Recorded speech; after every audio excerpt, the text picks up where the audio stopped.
Bapak Ibu sudah kasih Tuhan, saya mengucapkan selamat ya, salam damai sejahtera bagi kita semuanya. Kita akan mendengarkan firman Tuhan yang berbicara tentang Satrio Piningit dan 7 guru akan dikatakan sebagai wine bibber. Ini sesi yang ke-16 dan perlu juga saya beritahukan ya sebagai intro, kita itu disuruh ibadah semuanya ya bareng-bareng ya, sehingga orang yang keluar sekian banyak tadi yang selamanya tidak pernah mendengarkan firman Tuhan dan juga tidak mendengarkan YouTube ya, karena satu dan lain hal, mungkin persoalan kuota atau kemalasan dan lain-lain, sehingga rohaninya tentunya tidak seimbang dengan yang mendengarkan. Ternyata itu menjadi pergumulan dari hambanya, dan itu juga menjadi satu kesedihan bagi Tuhan ya. Jadi Tuhan itu menghendaki jangan sampai wah celaka ibu-ibu yang menyusui dan yang mengandung dan yang mengasuh anak-anaknya seperti Matius 24 itu ya. Itu perlu dipikirkan. Saya sudah diperintahkan ya sekitar 2-3 bulan yang lalu, namun demikian saya belum mendapatkan jalan keluar untuk melaksanakannya. Dan juga saya beritahu saudara ya, nyanyian yang dipujikan oleh sekolah minggu tadi itu ciptaan Tuhan dan hambanya, sedangkan yang kasih doreminya itu Pak Rusman ya. Jadi sesuai dengan visi misi kita ya, kita akan menjelajahi bumi seperti yang pernah dinubuatkan Pak James Kawiso dari Uganda itu, bahwa kita di sini tuh punya potensi untuk menjelajah 2/3 bumi. Tapi Tuhan katakan seluruh dunia. Kalau nyanyian itu dipanjangkan bisa disebutkan 203 negara lebih. Tapi nantinya nyanyinya lama banget. Oleh sebab itu kemudian akhirnya disimpulkan di dalam benua Amerika, Eropa, Asia, Afrika dan Australia ya. Jadi itu visi yang Tuhan taruh atas kehidupan kita. Lagu itu yang bikin Tuhan dan hambanya, yang kasih notasi Pak Rusman ya. Kita akan berbicara tentang Satrio Piningit dan 7 guru akan dikatakan sebagai wine bibber ya. Kita baca Matius pasal yang ke-11.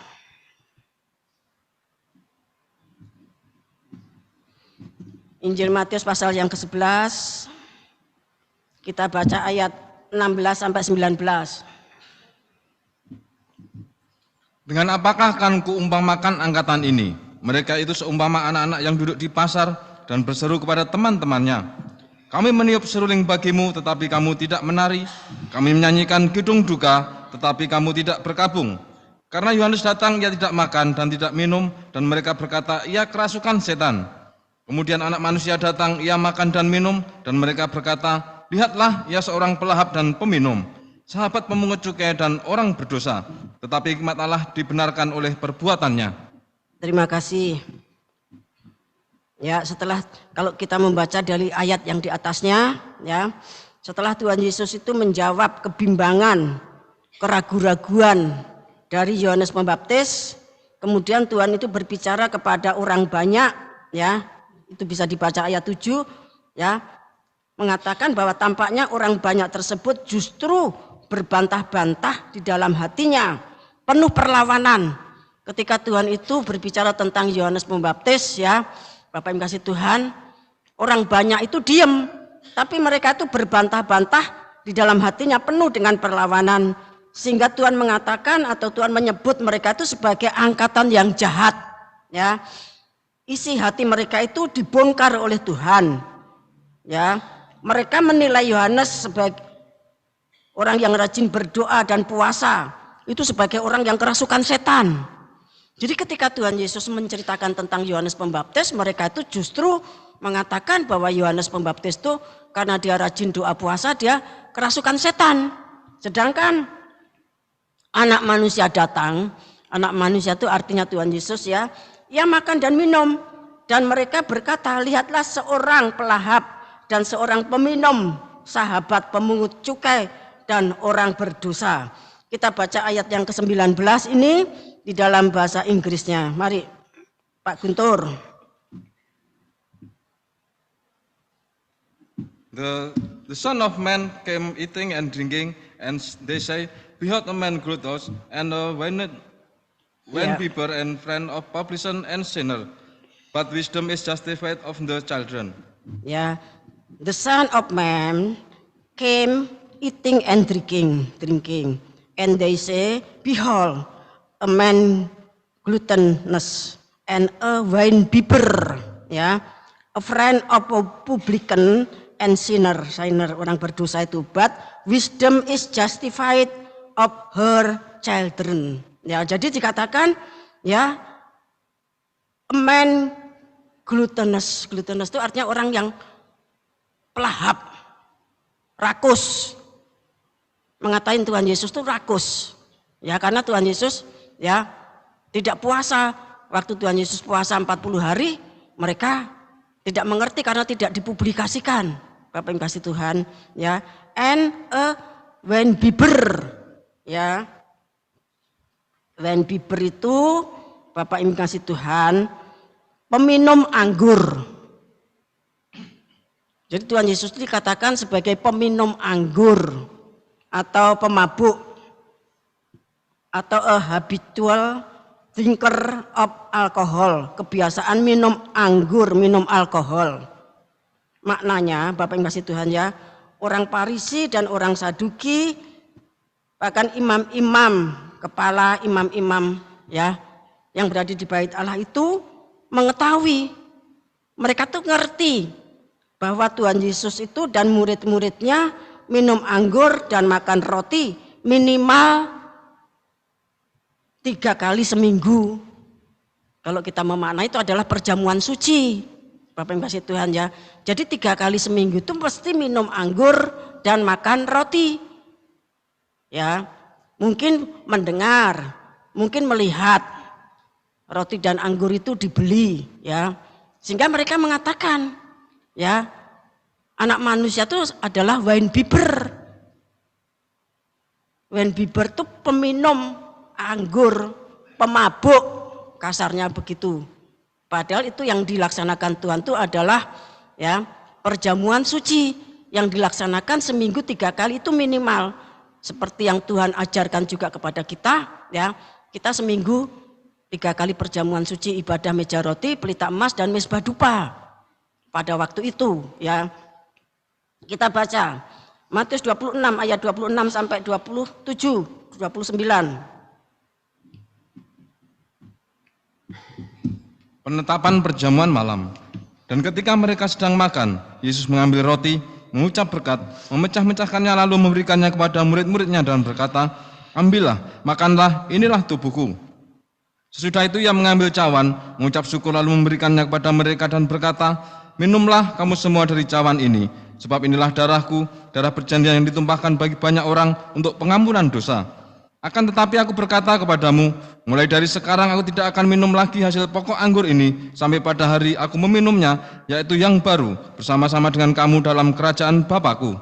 Ya, jadi memang Tuhan itu dan murid-muridnya punya kebiasaan minum anggur dan makan roti.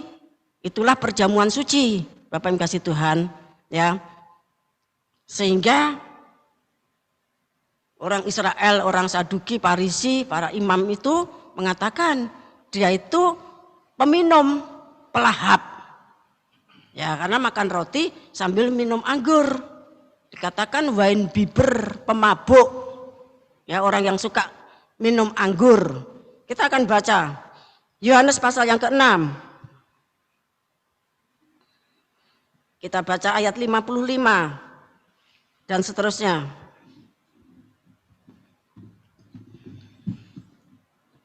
Sebab dagingku adalah benar-benar makanan dan darahku adalah benar-benar minuman. Barang siapa makan dagingku dan minum darahku, ia tinggal di dalam aku dan aku di dalam dia. Sama seperti Bapa yang hidup mengutus aku dan aku hidup oleh Bapa, demikian juga barang siapa yang memakan aku akan hidup oleh aku. Inilah roti yang telah turun dari surga, bukan roti seperti yang dimakan nenek moyangmu dan mereka telah mati. Barang siapa makan roti ini, ia akan hidup selama-lamanya. Semuanya ini dikatakan Yesus di Kapernaum ketika ia mengajar di rumah ibadat. Ayat 60. Murid-murid yang mengundurkan diri di Galilea. Sesudah mendengar semuanya itu, banyak dari murid-murid Yesus yang berkata, "Perkataan ini keras, siapakah yang sanggup mendengarkannya?" Yesus yang di dalam hatinya tahu bahwa murid-muridnya bersungut-sungut tentang hal itu, berkata kepada mereka, "Adakah perkataan itu mengguncangkan imanmu? Dan bagaimanakah jikalau kamu melihat Anak Manusia naik ke tempat di mana ia sebelumnya berada? Rohlah yang memberi hidup, daging sama sekali tidak berguna. Perkataan-perkataan yang kukatakan kepadamu adalah roh dan hidup. Tetapi di antaramu ada yang tidak percaya, sebab Yesus tahu dari semula siapa yang tidak percaya dan siapa yang akan menyerahkan dia. Lalu ia berkata, sebab itu telah kukatakan kepadamu, tidak ada seorang pun dapat datang kepadaku, kalau Bapa tidak mengaruniakannya kepadanya." Mulai dari waktu itu banyak murid-muridnya mengundurkan diri dan tidak lagi mengikuti dia. Terima kasih. Ya, ketika Tuhan Yesus menjelaskan tentang perjamuan suci itu sama dengan makan dagingnya dan minum darahnya. Itu menimbulkan satu pertentangan yang sangat hebat pada waktu itu. Bahkan pengajaran tersebut dituduh sebagai pengajaran yang keras, ya. Dan banyak dari murid-murid Tuhan yang pergi meninggalkan Bapak Ibu kasih Tuhan. Namun demikian yang memang terpilih karena mereka sudah diajar oleh Bapa sebelumnya, mereka tetap teguh. Bapak Ibu kasih Tuhan. Pada waktu itu Tuhan Yesus terus mengatakan, ya, bagaimana kalau kamu baru mendengar yang demikian saja kamu sudah goncang? Nanti, ya, bagaimana kalau kamu nanti melihat Anak Manusia itu naik ke tempat di mana ia sebelumnya berada? Bapak Ibu kasih Tuhan. Jadi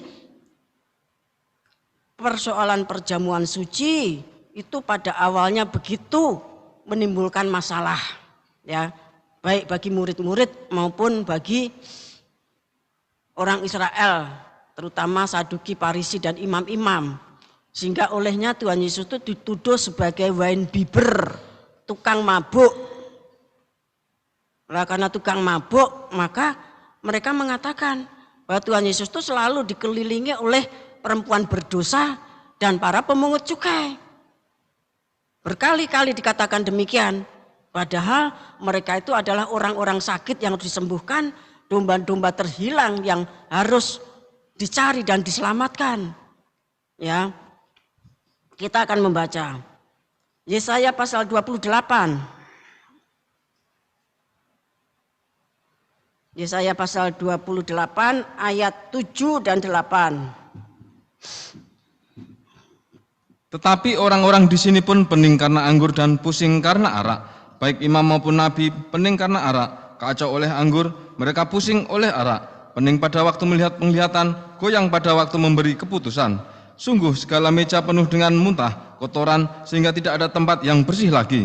Ya, padahal saudara perlu ketahui, para imam maupun nabi-nabi, bukan nabi-nabi yang tertulis di dalam Alkitab, ya, tetapi nabi-nabi palsu tentunya, ya. Dan imam-imam itu mereka tuh justru orang yang suka mabuk, ya, orang yang suka mabuk. Bapak Ibu kasih Tuhan, mulai dari zamannya Yesaya bahkan sebelumnya sampai pada, ya, berkelanjutan. Bapak Ibu kasih Tuhan, mereka tuh orang yang suka mabuk. Para imam dan para nabi palsu itu suka mabuk. Sehingga penglihatan-penglihatan yang ditunjukkan kepada umat itu adalah penglihatan-penglihatan error. Kalau sudah membaca dalam bahasa Inggrisnya demikian, ya. Dikatakan sungguh segala meja itu penuh dengan muntah, kotoran, ya. Sehingga tidak ada tempat yang bersih lagi. Jadi para imam dan para nabi palsu itu menuduh Tuhan Yesus itu ditepakne karo awake dhewe. Wong ki nek ngombe anggur mesti kaya ngono. Padahal Tuhan Yesus itu adalah melaksanakan perjamuan suci. Ya.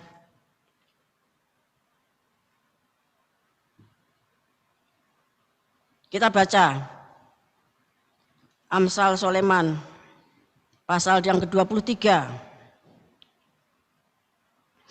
ayat 23 sampai 34. Belilah kebenaran dan jangan menjualnya. Demikian juga dengan hikmat, didikan, dan pengertian. Ayah seorang yang benar akan bersorak-sorak, yang memperanakkan orang-orang yang bijak akan bersukacita karena dia. Biarlah ayahmu dan ibumu bersukacita, biarlah beria-ria dia yang melahirkan engkau. Hai anakku, berikanlah hatimu kepadaku, biarlah matamu senang dengan jalan-jalanku. Karena perempuan jalang adalah lubang yang dalam, dan perempuan asing adalah sumber yang sempit. Bahkan seperti penyamun ia menghadang dan memperbanyak pengkhianat di antara manusia. Siapa mengaduh, siapa mengeluh, siapa bertengkar, siapa berkeluh kesah, siapa mendapat cedera tanpa sebab, siapa merah matanya. Ya, saudara, kita fokus mulai ayat 29. Kalau ayat 23 sampai 28 tadi nasihat untuk menghindari kesesatan. Ya, kehidupan yang tidak benar. Nah, kemudian ayat 29 sampai nanti ayat 34 itu dijelaskan, ya. Siapa mengaduh, siapa yang mengeluh, terus siapa bertengkar, siapa berkeluh kesah, siapa mendapat cedera tanpa sebab, siapa merah matanya. Yakni mereka yang duduk dengan anggur sampai jauh malam, mereka yang datang mengecap anggur campuran. Jangan melihat kepada anggur, kalau merah menarik warnanya dan mengilau dalam cawan yang mengalir masuk dengan nikmat. Tetapi kemudian memakut seperti ular dan menyemburkan bisa seperti beludak. Lalu matamu akan melihat hal-hal yang aneh dan hatimu mengucapkan kata-kata yang kacau. Engkau seperti orang di tengah ombak laut, seperti orang di atas tiang kapal. Langsung ayat 35. Engkau akan berkata, orang memukul aku, tetapi aku tidak merasa sakit. Orang memalu aku, tetapi tidak kurasa. Bilakah aku siuman, aku akan mencari anggur lagi. Nah, ini karakter dari minum anggur. Ya, orang itu mengaduh, mengeluh, bertengkar, berkeluh kesah, kemudian mendapatkan cedera tanpa sebab. Ya, matanya merah. Mereka itu orang yang duduk minum anggur sampai jauh malam. Ya, dikatakan waktu masuk ke dalam dari cawan ke dalam mulut yang melalui tenggorokan itu rasanya nikmat, tapi kemudian memagut seperti ular dan menyemburkan bisa ular biludak. Bahkan di sini dikatakan, ya, seperti orang yang di tengah ombak laut, kan mabuk itu, seperti orang di atas tiang kapal, ya, geloyoran. Tapi di sini dikatakan, orang memukul aku, tapi tidak merasa sakit. Ya, orang memalu aku tetapi tidak merasakan. Ya, itu banyak digunakan kalau orang-orang akan melakukan satu tindak kejahatan, kekerasan. Itu minum anggur dulu atau mabuk-mabukan sehingga mereka tidak merasakan semuanya itu. Baru nanti setelah efeknya itu hilang, ya gereng-gereng Bapak Ibu Tuhan. Tetapi kita akan fokus ayat 33, saya bacakan ulang. Lalu matamu akan melihat hal-hal yang aneh dan hatimu mengucapkan kata-kata yang kacau. Saya bacakan dalam bahasa Inggrisnya ayat 33. Thine eyes shall behold strange woman. Ya. Thine eyes shall behold strange woman. Hal-hal yang aneh tadi dikatakan, mulut matanya tuh akan melihat perempuan asing. Perempuan asing itu, ya, kalau dalam terjemahan lainnya itu menunjuk perempuan jalang. Jadi orang mabuk itu, dia itu melihat perempuan jalang. Sampai akhirnya terjadi commit adultery. Ya, commit adultery. Commit adultery itu artinya terjadi perzinahan. Ini Amsal Soleman mengatakan begitu. Orang yang mabuk itu di tengah-tengah mabuknya dia tuh ya melihat hal yang aneh, kemudian dia tuh merasakan satu perzinahan. Bapak Ibu kasih Tuhan, sering woman dengan perempuan jalang. Ya, terjadi commit adultery. Bapak Ibu kasih Tuhan. Nah, apa yang dirasakan? Ini kan Amsal itu kan jelas sudah dibaca para imam, para nabi. Bapak Ibu kasih Tuhan. Jelas sudah dibaca orang Farisi, orang Saduki. Mereka dong karena mereka juga melaksanakan ya mabuk-mabukan seperti tadi diungkap di dalam Yesaya pasal 28 ayat 7 sampai 8 tadi. Lah, apa yang mereka rasakan itu diterapkan, dijustiskan kepada Tuhan Yesus. Bapak Ibu sudah ngasih Tuhan, dijustiskan kepada Tuhan Yesus Kristus dan murid-muridnya. Sehingga konotasinya mereka tuh selalu mengatakan, lihat, ya, dia bersama-sama dengan perempuan-perempuan berzina dengan lonte-lonte dan para pemungut cukai. Karena pikiran mereka tuh sekotor apa yang mereka rasakan. Oleh sebab itu, Bapak Ibu suruh ngasih Tuhan, kita jangan sekali-kali menjustis, ya, jangan sekali-kali menghakimi. Karena apa yang kita hakimi itu, firman Tuhan mengatakan, itulah yang dia lakukan.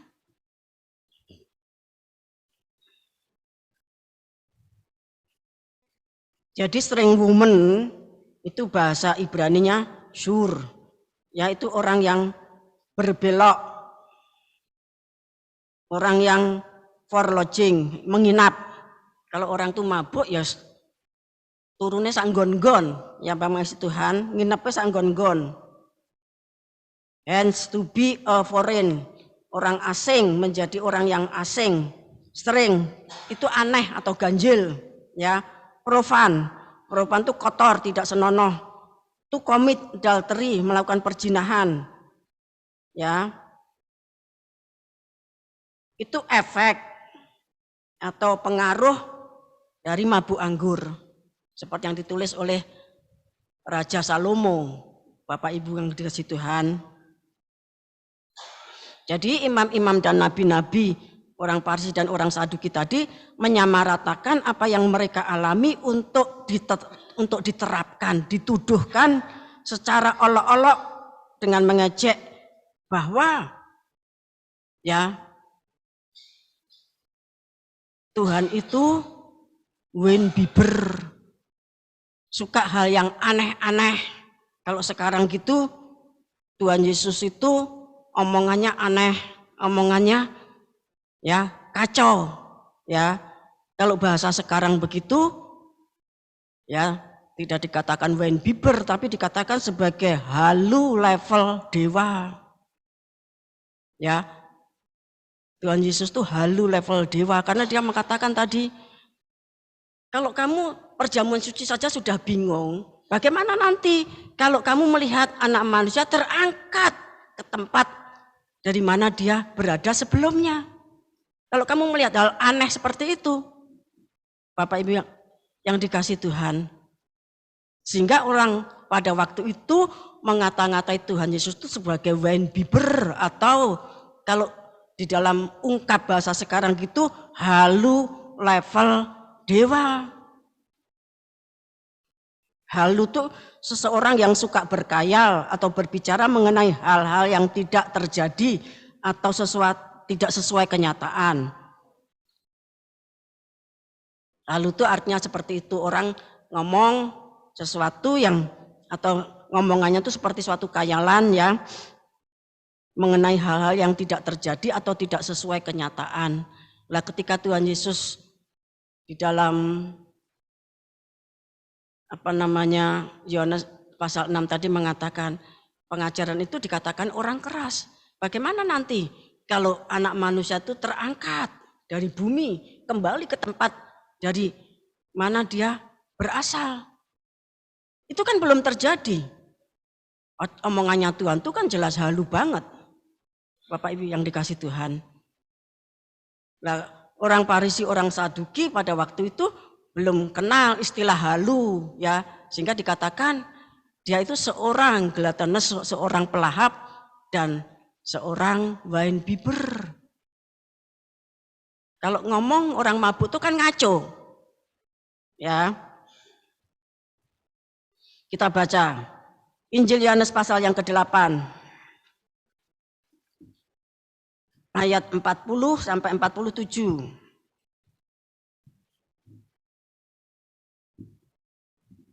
Injil Yohanes pasal yang ke-8 ayat 40 sampai 47. Tetapi yang kamu kerjakan ialah berusaha membunuh aku. Aku seorang yang mengatakan kebenaran kepadamu, yaitu kebenaran yang kudengar dari Allah. Pekerjaan yang demikian tidak dikerjakan oleh Abraham. Kamu mengerjakan pekerjaan bapamu sendiri. Jawab mereka, kami tidak dilahirkan dari zina, Bapa kami satu, yaitu Allah.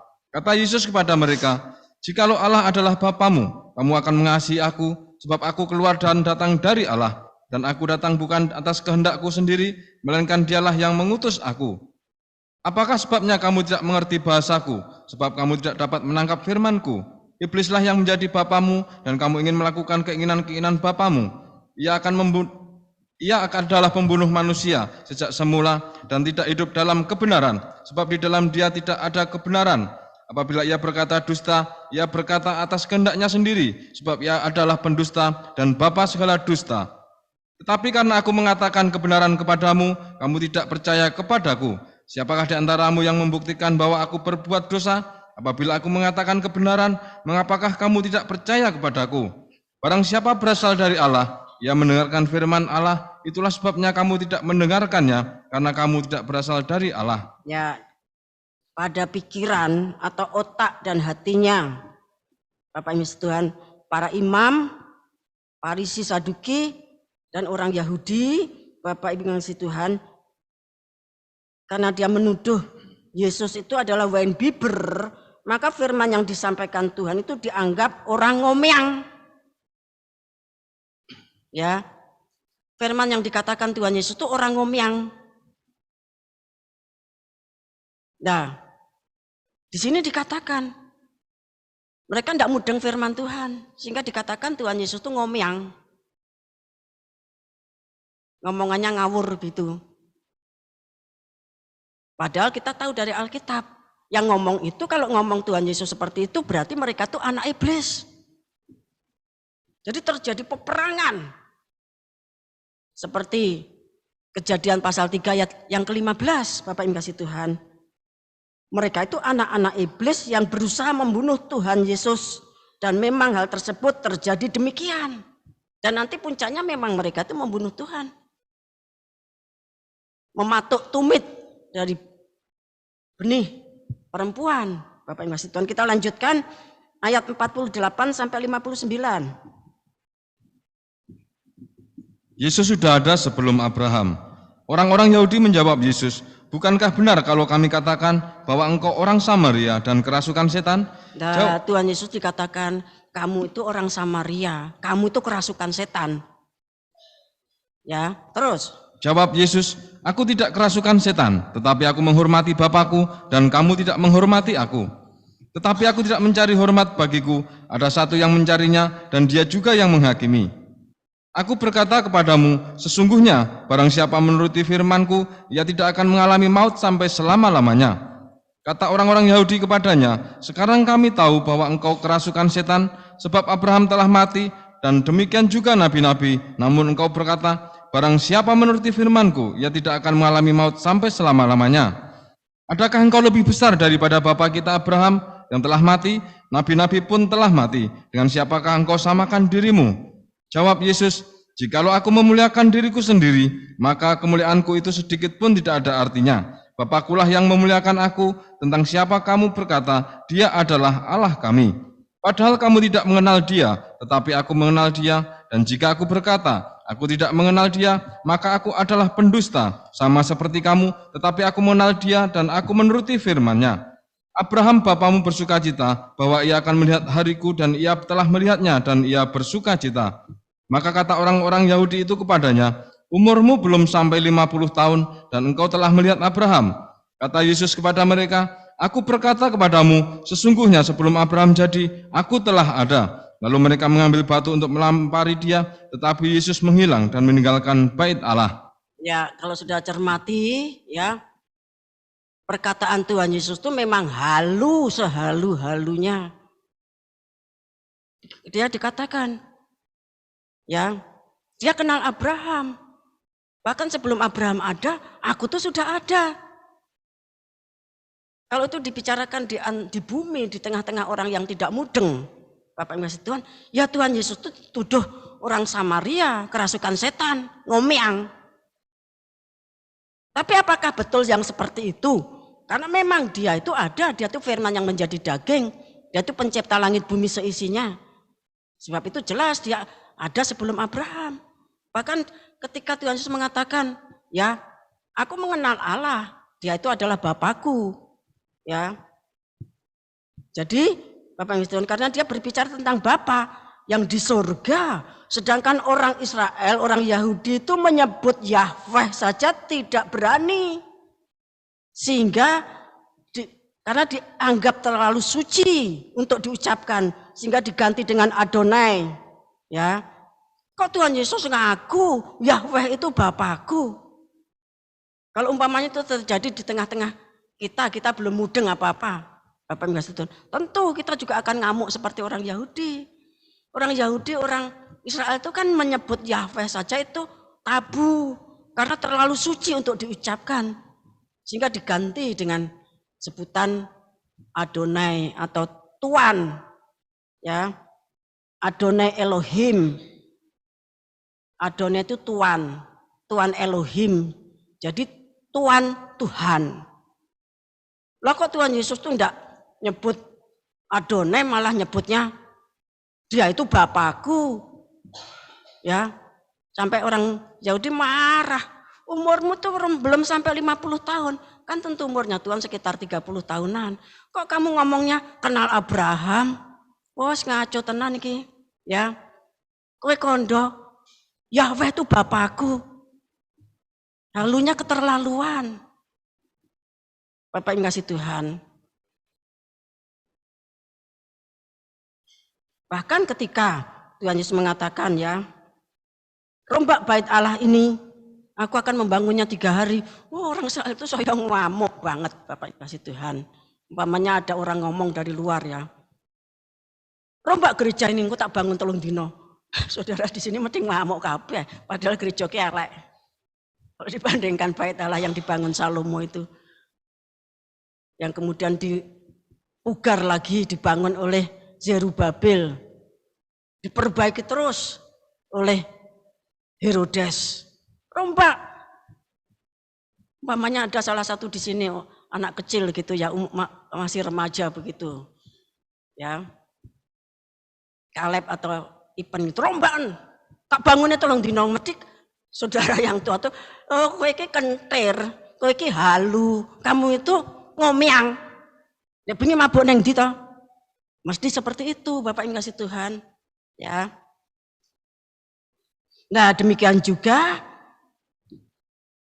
malaikat sang surya dan 7 guru itu beserta hierarki suatu saat pasti akan dikatakan sebagai Weinbiber. Manakala mereka itu sudah matang di dalam hikmat marifat, sudah punya iman yang teguh, sudah punya keberanian, sehingga mereka nanti akan mendemonstrasikan hikmat dan ma'rifatnya. Pasti mereka itu kan dikatakan, oh, wong tompean kerasukan setan. Kalau Tuhan Yesus kan orang Samaria yang kerasukan setan. Wong cokroi kabeh kerasukan setan. Kabeh dadi halu. Ya. Halunya bukan tingkat dewa. Dewa itu kan malaikat yang jatuh. Malaikat yang jatuh itu disebut dewa karena dia mengangkat diri sebagai God, GOD tapi huruf kecil. Bapak Ibu Tuhan. Lah kita ini halunya itu tingkat kerajaan surga. Saudara harus siap dikatakan demikian.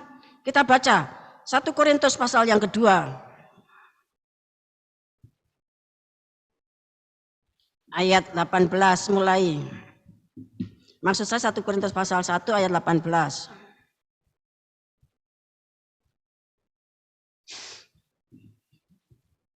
hikmat Allah dan hikmat manusia. Sebab pemberitaan tentang salib memang adalah kebodohan bagi mereka yang akan binasa, tetapi bagi kita yang diselamatkan, pemberitaan itu adalah kekuatan Allah. Karena ada tertulis, aku akan membinasakan hikmat orang-orang berhikmat, dan kearifan orang-orang bijak akan kulenyapkan. Di manakah orang yang berhikmat? Di manakah ahli Taurat? Di manakah pembantah dari dunia ini? Bukankah Allah telah membuat hikmat dunia ini menjadi kebodohan? Oleh karena dunia dalam hikmat Allah tidak mengenal Allah oleh hikmatnya, maka Allah berkenan menyelamatkan mereka yang percaya oleh kebodohan pemberitaan Injil. Orang-orang Yahudi menghendaki tanda dan orang-orang Yunani mencari hikmat, tetapi kami memberitakan Kristus yang disalibkan, untuk orang-orang Yahudi suatu batu sandungan, dan untuk orang-orang bukan Yahudi suatu kebodohan. Tetapi untuk mereka yang dipanggil, baik orang Yahudi maupun orang bukan Yahudi, Kristus adalah kekuatan Allah dan hikmat Allah. Sebab yang bodoh dari Allah lebih besar hikmatnya daripada manusia, dan yang lemah dari Allah lebih kuat daripada manusia. Ingat saja saudara-saudara, bagaimana keadaan kamu ketika kamu dipanggil. Menurut ukuran manusia tidak banyak orang yang bijak, tidak banyak orang yang berpengaruh, tidak banyak orang yang terpandang.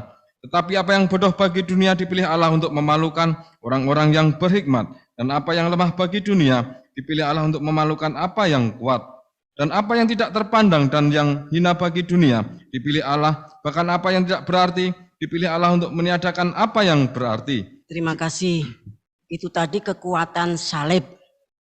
Kalau orang dunia menganggap salib, penderitaan salib itu sebagai suatu kebodohan. Kamu kok mau-maunya pikul salib? Kamu kok mau-maunya menanggung 9 penderitaan salib? Kamu tuh orang bodoh. Ada kesempatan, ada waktu untuk mencari dunia, menikmati dunia, menjadi orang hedon sedikit-sedikit lah. Ya, itu olok-oloknya orang dunia. Tetapi Bapak Ibu kasih Tuhan, dikatakan bahwa pengajaran salib itu merupakan hikmat Allah dan kekuatan yang diberikan justru kepada orang-orang yang hina, yang tidak berarti, orang yang tidak bijak, ya, orang yang tidak punya pengaruh, orang yang tidak terpandang, orang-orang bodoh, orang lemah, ya, bahkan orang-orang yang tidak berarti, ya, seperti yang dikatakan juga oleh Tuhan, ya, bahwa hikmat itu diberikan kepada anak-anak kecil, bukan orang-orang yang terpandang, orang-orang berhikmat. Bapak yang kasih Tuhan. Nah, kemudian ketika orang-orang yang tidak terpandang, orang yang bodoh, yang hina, yang tidak berarti, dan yang semuanya serba tidak baik menurut pandangan dunia tersebut, akhirnya mereka setiap hari memikul salib, setiap hari menanggung 9 penderitaan salib, sampai rohaninya tuh matang. Matang itu artinya apa? Sekalipun menanggung semua penderitaan, dia tetap bersukacita, tetap bahagia. Itu artinya matang. Suratan Yakobus mengatakan demikian. Itu orang yang matang, ya, yang bisa bersukacita di dalam pencobaan, bersukacita di dalam 9 penderitaan salib. Itu orang yang matang, orang yang bisa nanti ngeterapkan hikmat dan marifat. Kita baca 1 Korintus pasal yang kedua, ayat yang ke-6 sampai 9. Hikmat yang benar. Sungguh pun demikian kami memberitakan hikmat di kalangan mereka yang telah matang, yaitu hikmat yang bukan dari dunia ini dan yang bukan dari penguasa-penguasa dunia ini, yaitu penguasa-penguasa yang akan ditiadakan. Nah, untuk orang yang matang, hikmat marifat itu diberikan. Ya, dunia ini tidak punya hikmat marifat seperti yang diberikan oleh Tuhan Yesus Kristus, yang merupakan anugerah karunia Roh Kudus.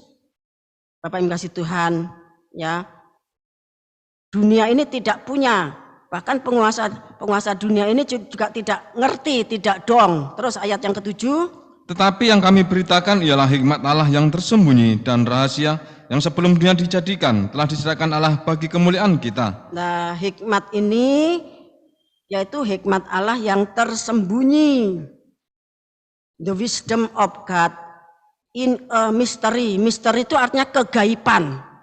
Ya, misteri itu artinya kegaiban. Sesuatu yang menimbulkan sensasi. Sesuatu yang membuka tabir rahasia. Jadi kalau hikmat makrifat ini nanti dimunculkan, didemonstrasikan, itu akan menimbulkan ya, karena itu wujudnya adalah suatu kegaiban, sesuatu rahasia ya, yang dibuka tabirnya. Itu menimbulkan sensasi, Bapak Ibu kasih Tuhan. Sensasi itu menimbulkan sesuatu perasaan yang sangat hebat, yang menimbulkan kegoncangan. Bapak Ibu Tuhan, yang orang banyak itu tergoncang emosinya. Ya, kemudian tersembunyi itu memang namanya tersembunyi itu ya tidak dipamer-pamerkan sembarang waktu. Nanti ada saatnya. Itu yang dipercayakan kepada orang yang matang. Orang matang itu orang yang pada saat pikul salib dia bisa bahagia.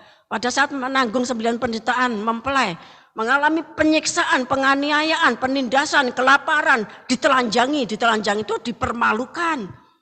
Ada ancaman pedang, ancaman bahaya, ada ancaman maut sepanjang waktu, menjadi domba-domba sembelihan, korban. Tapi hatinya bahagia, itu namanya matang. Tapi kalau loro sidik, terus nangis gero-gero, jenenge bocah cilik, Bapak Ibu kasih Tuhan. Tapi kalau matang itu ya orang yang sudah dewasa, mengalami penderitaan seperti apapun, abaikan. Itu baru nanti membuat hikmat makrifatnya menjadi sakti. Dibaca selanjutnya. Tidak ada dari penguasa dunia ini yang mengenalnya, sebab kalau sekiranya mereka mengenalnya, mereka tidak menyalibkan Tuhan yang mulia. Nah, jadi tidak ada penguasa dunia ini, setan-setan dalam hierarkinya, manusia dalam hierarkinya ya, yang bukan orang pikul salib, itu tidak ada yang mengenal. Bapak Ibu kasih Tuhan, kalau mereka itu mengenal hikmat makrifat, mereka tidak akan menyalibkan Tuhan, karena pribadi hikmat makrifat itu adalah Tuhan Yesus Kristus. Terus ayat 9. Tetapi seperti ada tertulis, apa yang tidak pernah dilihat oleh mata, dan tidak pernah didengar oleh telinga, dan yang tidak pernah timbul di dalam hati manusia, semua yang disediakan Allah untuk mereka yang mengasihi Dia. Nah, jadi untuk orang yang mengasihi Tuhan dan yang telah matang rohaninya, kemudian yang dia memiliki iman.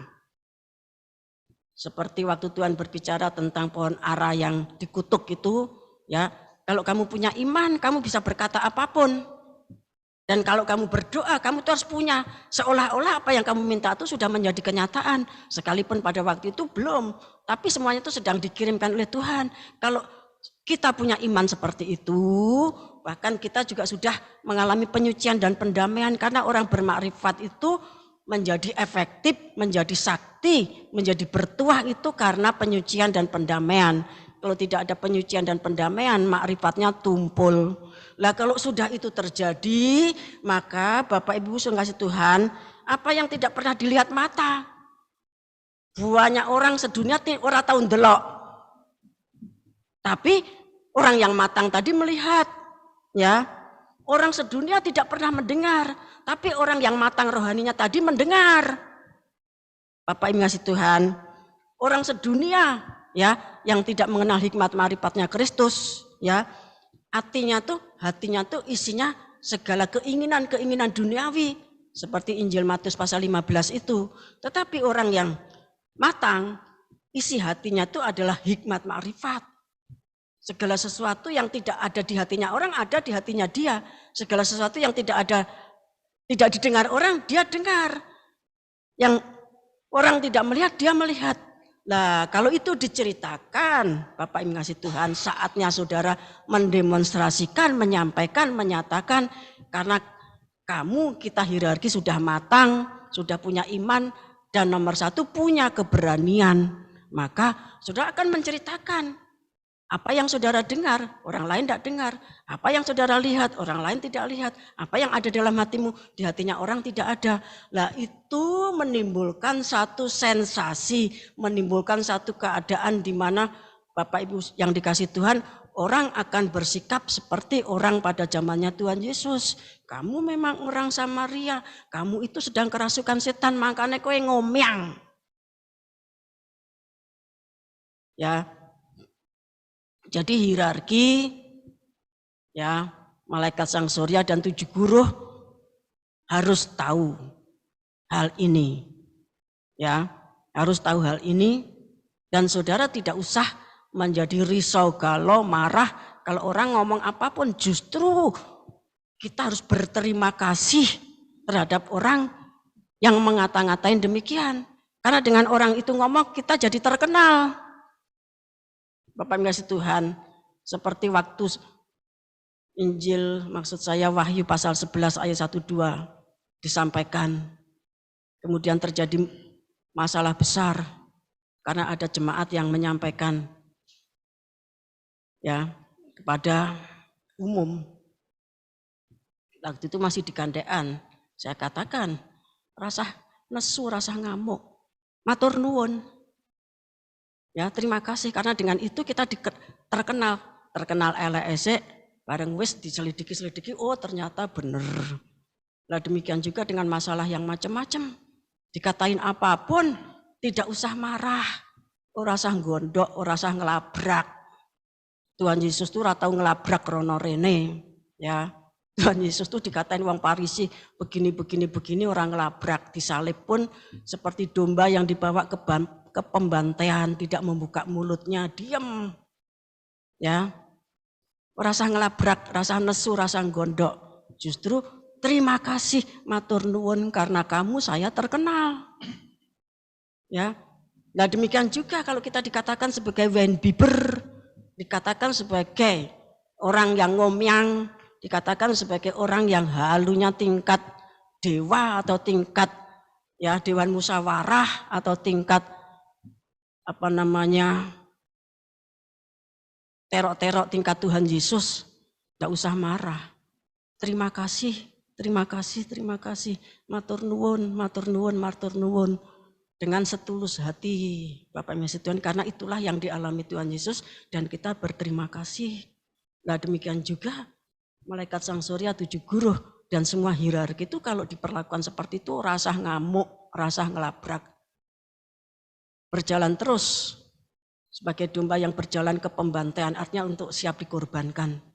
Nanti ada saatnya Filipi pasal 2 itu ya semua lidah mengaku, semua lutut akan bertelut.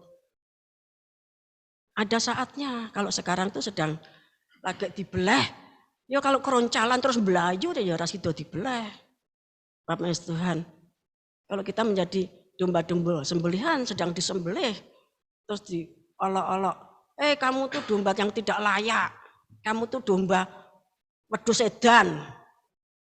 Ya ada suara dari Raja Mastema itu ya mengatakan kamu tuh domba goblok, domba elek, ora layak dikorbanke. Terus domba itu noleh, hei Raja Mastema, aku tuh sudah terpilih. Bapak Ibu Tuhan, nggak usah seperti itu, biarlah kita keluh seperti Yesaya 52-53 itu. Ketika Tuhan Yesus dibawa ke pembantaian, dia tuh keluh, diem. Ya, karena diem dibelah cepat. Nah, tapi kalau keroncalan, belayu rono, belayu rene, nyelentak rono, nyelentak rene, seperti seringkali kita lihat di TV itu. Ya, Bapak Ibu ngasih Tuhan, nanti prosesnya lama.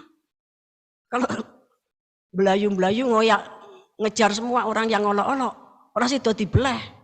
Bapak Ibu ngasih Tuhan.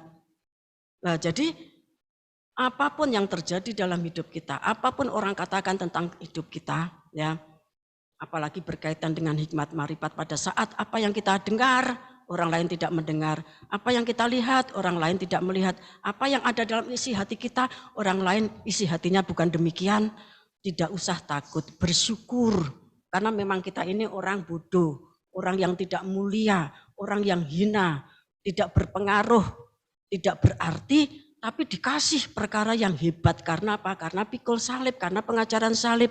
Yalah kita hanya memuji, mengagungkan salib. Bapak Ibu yang dikasih Tuhan, kita berterima kasih kepada semua orang yang sudah memproses kita. Kalau kita tidak diproses, kita tidak jadi bentuk yang mulia. Ya, kita sedang diajar suatu rumah itu untuk dibangun diperlukan semua peralatan. Ada gergaji, ada palu, ada paku, ada segerap, ada alat yang macam-macam, yang lincip, yang ya semuanya itu ada. Dan semuanya itu diterapkan atas kita. Yalah kita diam. Sampai nanti rumah itu terwujud, terbentuk, dibuka plakat penutupnya, ditahbiskan. Tapi kalau sedang digergaji, sedang dipukul, kita berteriak-teriak, banyak tingkah, rumahnya tidak jadi. Oleh sebab itu, Bapak Ibu saudara kasih Tuhan, biarlah kita banyak bersyukur atas segala sesuatu yang baik, yang buruk, yang menimpa kita.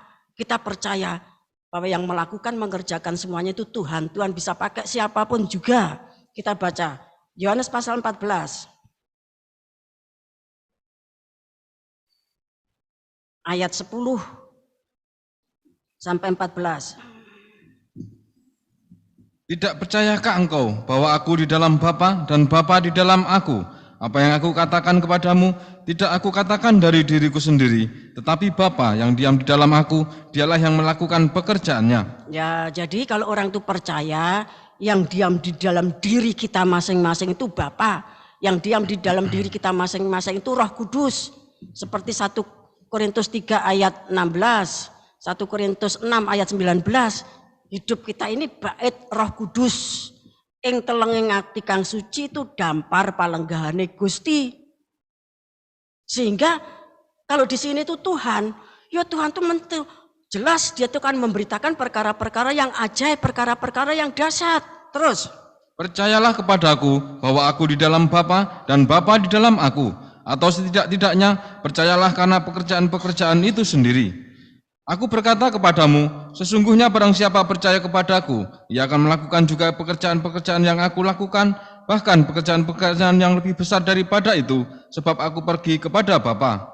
Dan apa juga yang kamu minta dalam namaku, aku akan melakukannya, supaya Bapa dipermuliakan di dalam Anak. Jika kamu meminta sesuatu kepadaku dalam namaku, aku akan melakukannya. Nah, ini dasar atau inti dari kunci makrifat. Kita meminta kepada Tuhan, semuanya itu harus di dalam nama Tuhan Yesus Kristus. Maka Tuhan akan melakukan. Di sini katakan, aku berkata kepadamu sesungguhnya barang siapa percaya, artinya harus punya iman yang kuat kepada Tuhan Yesus Kristus. Ia akan melakukan pekerjaan-pekerjaan yang dilakukan oleh Tuhan Yesus. Bahkan pekerjaan-pekerjaan yang lebih besar dari yang dilakukan Tuhan. Karena Tuhan itu, ya Tuhan Yesus Kristus itu ketika dia datang ke bumi, dia tuh dipatok. Hanya diutus kepada domba-domba Israel yang terhilang. Dia dipatok hanya untuk melayani orang Israel. Sehingga ketika Tuhan Yesus harus pergi ke daerah lain, Tuhan pesen-pesen. Ya, jangan ngomong siapa-siapa. Ya, jangan ngomong sama siapa-siapa. Bapak yang kasih Tuhan. Sedangkan kepada bangsa-bangsa lain itu Tuhan pilih Saulus atau yang kemudian dipanggil Paulus di dalam KPR pasal 9 itu. Begitu dia itu dipanggil oleh Tuhan melalui suatu cara yang ajaib, ya, dia itu langsung dibawa ke Dewan Musyawarah Tuhan. Jadi dibawa 2 Korintus pasal 12 dikatakan 14 tahun yang lalu itu ya peristiwanya pada waktu KPR pasal 9 itu. Namun setelah itu dia tidak langsung ke Yerusalem, tetapi dia pergi kemana-mana dulu, Bapak yang kasih Tuhan.